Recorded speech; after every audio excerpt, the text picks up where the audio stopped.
c'est Dracula 960. Alors aujourd'hui, je vais vous lire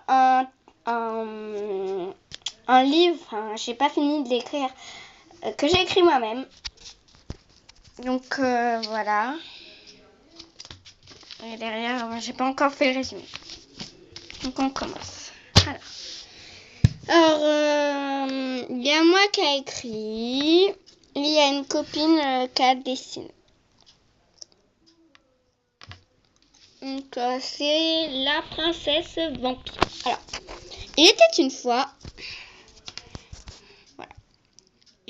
fois une petite princesse nommée Victoria. Cette princesse n'est pas comme les autres, c'est un vampire. La vie de cette princesse est très compliquée. Elle doit manger d'autres choses, quand même des ailes de chauve-souris comparées à ses parents, boire un sérum en cachette, etc. Un jour, la princesse alla au bois au bord d'un étang et vit le visage de l'homme de sa vie. Puis elle se retourna et croisa le regard de braise du prince vampire, et c'est lui l'homme de sa vie.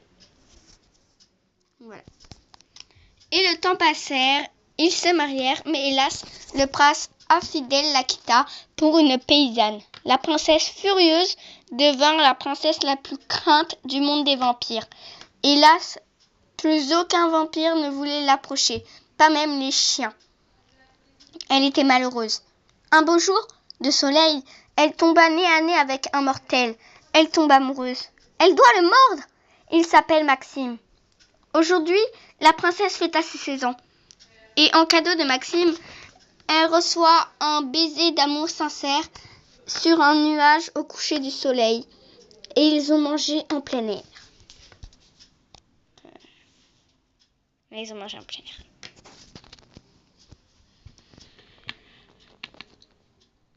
Elle a le projet de le mordre. Quelques jours plus tard, elle l'a mordu. Il est devenu vampire.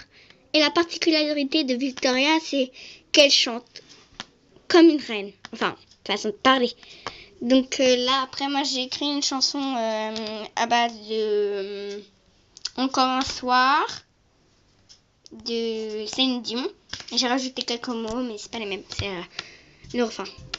Encore un soir, encore une heure, encore une larme de douleur, rien qu'une faveur. Reviens s'il te plaît. Ainsi soit-il, quoi qu'il arrive, et toi et moi serions inoubliables. C'est le bonheur de notre belle histoire. Terminé! Ça, c'était un petit livre que j'avais fait, donc voilà. Et bien sûr, je ferai la suite quand j'aurai le temps.